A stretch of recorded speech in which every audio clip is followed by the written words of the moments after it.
Assalomu alaykum. 2026-yil 1-iyundan 2030-yil 1-yanvargacha umumiy ovqatlanish, savdo va xizmat ko'rsatish sohasidagi tadbirkorlar uchun qo'shilgan qiymat solig'ini to'lashning soddalashtirilgan tartibi joriy etildi. Soliq stavkasi 6% gacha tushirildi. Shuningdek, foyda solig'i stavkasi 0% etib belgilanib, ushbu soliq bo'yicha hisobot taqdim etmaydi. Mazkur tartibga o'tish uchun soliq to'lovchining shaxsiy kabineti orqali xabarnoma yuborish zarur. Soddalashtirilgan tartib xabarnoma yuborilgan oydan keyingi oyning 1-sanasidan boshlab qo'llaniladi.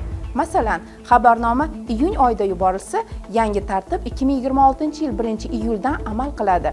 Xabarnomani yuborish tartibi bo'yicha batafsil yo'riqnoma Soliq qo'mitasining rasmiy axborot manbalariga joylashtirilgan. 2026-yil 1-iyundan boshlab qo'shilgan qiymat solig'i va foyda solig'ini to'lashga o'tish uchun belgilangan chegaraviy miqdor 1 milliard so'mdan bazaviy hisoblash miqdorining 12 ming baravarigacha qariyb 5 milliard so'mga oshirildi. Ushbu chora-tadbir tadbirkorlikni yanada rivojlantirish, yashirin iqtisodiyot ulushini qisqartirish hamda iqtisodiy faoliyatning shaffofligini ta'minlashga xizmat qiladi. 2026-yil 1-iyundan boshlab umumiy ovqatlanish sohasidagi tadbirkorlar ayrim xodimlarni mehnat organlarining mobil ilovasi orqali soddalashtirilgan tartibda o'sha kunning o'zida va muayyan muddatga ishga rasmiylashtirishi, ularga ish haqi to'lovlarini amalga oshirishi mumkin.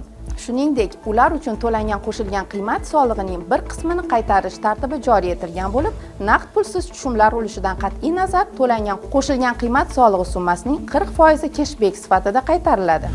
2028-yil 1-yanvargacha xavflarni tahlil qilishning avtomatlashtirilgan tizimi ehtimoliy soliq huquqbuzarliklarini aniqlagan taqdirda tadbirkorlarga avval xatolarni mustaqil ravishda tuzatish va ularning oqibatlarini bartaraf etish imkoniyati beriladi. Bunda aniqlangan soliq xavfi summasi 100 million so'mdan oshmasa, sayyor soliq tekshiruvi, soliq xavfi summasi 500 million so'mdan oshmasa, soliq auditi o'tkazilmaydi. Farg'ona shahrida soliq organlarida inson resurslarini boshqarish tizimini takomillashtirishga bag'ishlangan seminar-trening bo'lib o'tdi. Tadbirda zamonaviy HR yondashuvlarni rivojlantirish, kadrlar bilan ishlash samaradorligini oshirish va kadrlar zaxirasini shakllantirish masalalari muhokama qilindi.